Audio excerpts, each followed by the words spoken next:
Welcome back. I hope you remember that this week we're covering Chapter 7 on attitudes and behavior.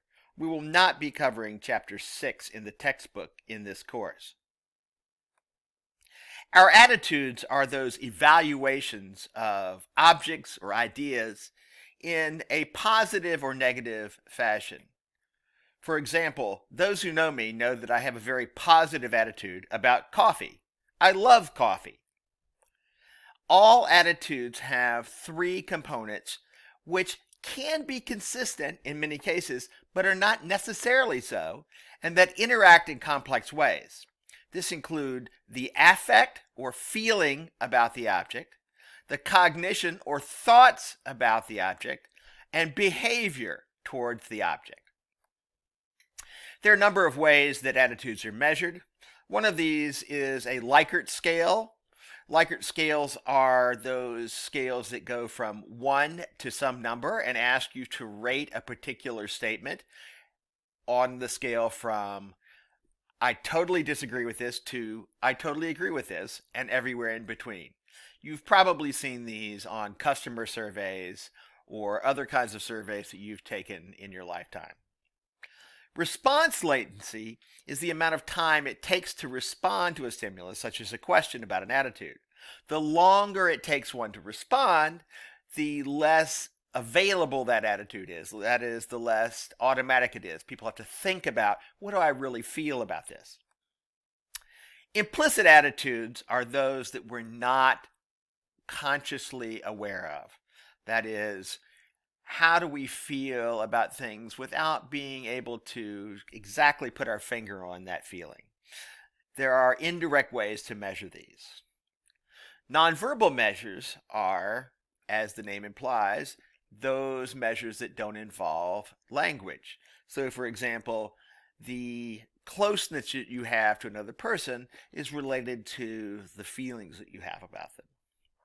Finally, physiological measures are things like increased heart rate, sweaty palms, rapid breathing, increased blood pressure, all those measures of sympathetic arousal that indicate anxiety or upsettedness about some particular attitude. Attitudes are not always accurate predictors of behavior. In the 1930s, the sociologist Richard LaPiere traveled across the country with a young Chinese couple. They stopped at 250 different hotels and motels and were denied a room at only one. Since anti-Chinese prejudice was very high in the country at the time, LaPiere was confused by this. So he wrote to each of the places that they had stopped and asked them if they would give a room to, quote, Orientals, unquote. 90% of them said that they would not. Therefore, their attitudes did not predict their behavior well at all. This shows us that attitudes are only one of the influences on people's overt behavior. Social norms, environmental factors, conflicting attitudes are all other variables that may influence people's behavior. Also, the attitude may be more general than the behavior you're trying to predict. The closer the match between the specificity of the attitude and behavior, the more accurately an attitude will tend to predict that behavior. While attitudes may not always predict behavior, behaviors can sometimes be very good predictors of attitudes. Attitudes may actually change to be consistent with our behavior. We find it uncomfortable to behave in one way and believe something different. That mismatch produces anxiety and cognitive dissonance, which we'll get to in a moment. Cognitive dissonance is the theory that when people have inconsistent beliefs, actions, thoughts, feelings, that it produces this unpleasant emotional state known as dissonance.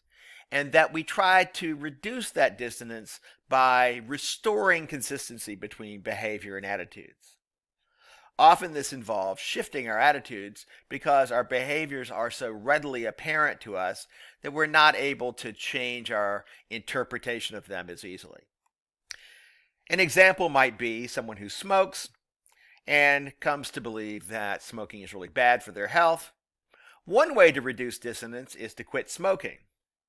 Another way, of course, is to rationalize their behavior and say, well, I don't smoke that much, and something else will probably kill me first. This latter approach is known as rationalization. When we combine cognitive dissonance and confirmation bias, our existing attitudes may become very resistant to any kind of rational arguments that would tend to discredit them. When we have chosen between two alternatives, we tend to emphasize the positives and minimize the negatives of the choice that we made. Therefore, other choices become less appealing. Combine that with confirmation bias, where we are less amenable to information that conflicts with our beliefs, and you get a very difficult to change attitude that is hardened to all kinds of rational arguments. One of the outgrowths of dissonance theory is effort justification. This is our tendency to reduce dissonance by justifying the time, effort, money, blood, sweat, and tears that we devoted to something that turns out to be unpleasant or just disappointing. The more effort we put into something, the more dissonance there is if it turns out to be not so great, and the more difficulty we have rationalizing our behavior. This plays out in a number of ways. The more difficult an institution or organization is to join, the more dedicated people are to that institution or organization. I went through a terrible process to get here. It must have been worth it. Therefore, this outcome is very valuable. My fraternity or sorority is the best one on campus because it's the hardest to get into. Scarcity is related to value. The less available something is, the more valuable it tends to be. This is why people are more dedicated to organizations or outcomes that are harder to get. Individuals who've gone through a difficult or unpleasant training program tend to value that profession more so than people who easily got into a profession. In fact, some professions and organizations deliberately make it unpleasant to join, thereby increasing the value to their members, who then perpetuate the cycle because they don't want anybody else to get in easier than they did. The original cognitive dissonance theory comes from a series of experiments done by the psychologists Leon Festinger and Merrill Carlsmith. They used a technique known as induced compliance to get people to change their pre-existing attitudes. The participants in the experiment first completed a very long and boring task. They were required to turn a series of bolts in a pegboard repetitively for an hour. Afterwards, they were asked to fill in for a missing research assistant. They were told that the assistant's job was to tell the next group of participants how wonderful the task was, how much fun it was. The researchers explained that they were trying to measure the effects of expectation on the task. Participants who agreed to do this, and most did, were paid either $20 or $1 and were told to tell the person in the waiting room that the task was a lot of fun.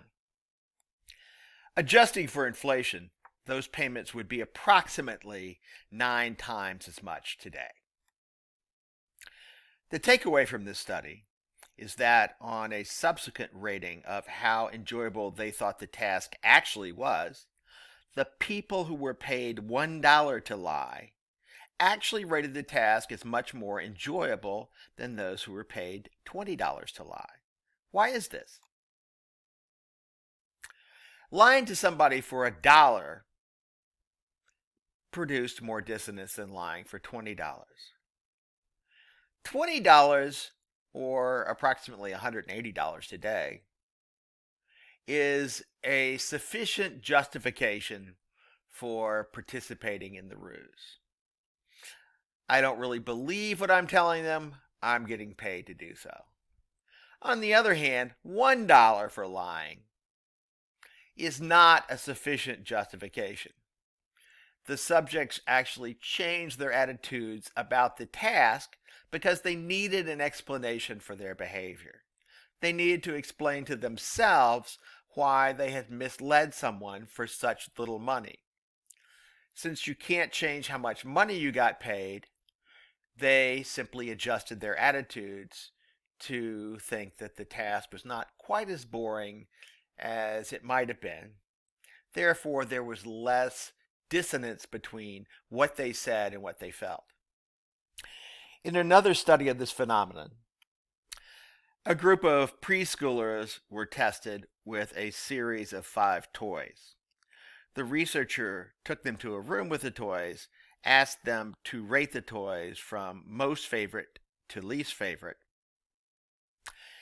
and then said, I'm going to leave the room for a bit, and you can play with any of these toys except for the one that you rated your second most favorite.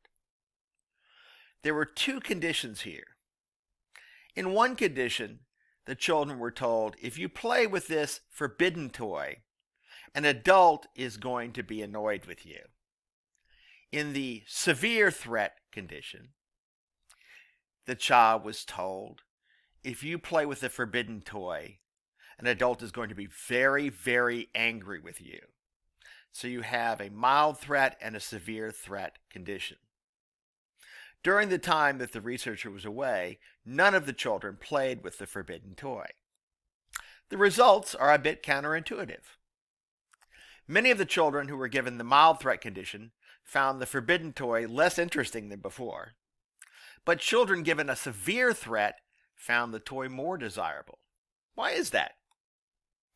Once again, we see the phenomenon of insufficient justification. A severe threat is a sufficient justification for not playing with the toy.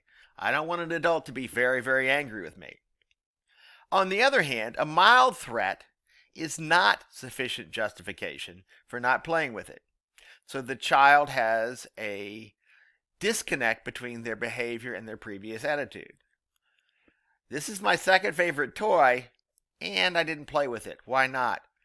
Well, it can't be because it's going to annoy somebody. It's got to be because the toy just isn't that great after all. You see the results here. Children who didn't play with the toy after receiving a mild threat needed to justify why they didn't do so. So many of them simply thought of it as not so great. On the other hand, children who received the severe threat were understandably justified in not playing with it, so they didn't need to devalue the toy. Of course, there are other theories about these results besides cognitive dissonance theory. One of these is Daryl Bem's self-perception theory. This theory holds that people infer their attitudes by looking at their own behavior, and thus does not require that people have an unpleasant mental state before they can change their attitudes. In fact, self-perception theory argues that people don't change their attitudes at all. They simply don't have an attitude until they observe their own behavior. Consistent with these 2 accounts, cognitive dissonance tends to occur when our behavior doesn't fit a pre-existing attitude, and that attitude is important to how we see ourselves. On the other hand, when we don't have strong prior attitudes, there's no inconsistency between the attitude and a behavior. We simply don't have the attitude ahead of time, and we develop it after the fact by looking at our behavior. System justification is the tendency to see the existing sociopolitical system as just, fair, desirable, legitimate, inevitable. That is, things are as they must and should be. Of course, this is more common in people who are benefiting from the current system. If your current position is relatively higher than other people, it improves your self-esteem to think of that position as deserved and moral. This reduces dissonance in a number of ways. For example, the belief that everybody can get to the same place I am makes me feel justified in having the privilege and position that I have. If I can do it, everybody can do it. This, of course, ignores that no two people are identical in terms of their makeup or their situation. Another way that system justification reduces dissonance is through compensatory stereotypes. When there are obvious inequalities and injustices, one way to justify a system that provides them is to say that those injustices produce some positive benefit for the people who are so disadvantaged. A related idea is terror management theory. The idea that we all know that we are not immortal, and so we strive for symbolic immortality by preserving our worldviews, our culture, our belief system, and living up to those standards. Because of this, we are in a position where we need to defend our current worldview, the way we see the world, and defend it as just and right and inevitable. If it were not so, then our lives would be meaningless, and we would have wasted our time living in the system in which we presently are. By being a part of a broader culture, we maintain our self-esteem since we are members of something bigger than ourselves. When people are reminded about their own mortality, perhaps by thinking about their own death or looking at images of death, they tend to have some very predictable and consistent responses. In order to preserve the safety that we see in our worldview, our symbolic immortality, we need to defend that worldview, that set of values and beliefs more strongly when it's threatened. And so when people are induced to think about their own mortality, what's known as mortality salience, they become more committed to their in-group and more hostile to their out-groups. They are increasingly hostile to people who criticize their country, their religion, their beliefs, and they become more punitive to people who challenge the prevailing norms and laws. You see this particularly when there is some disaster that threatens random annihilation of a large number of people. This is very frightening because it makes us think about our own limited mortality. I hope you've enjoyed today's discussion, and I look forward to seeing all of you next week. Take care.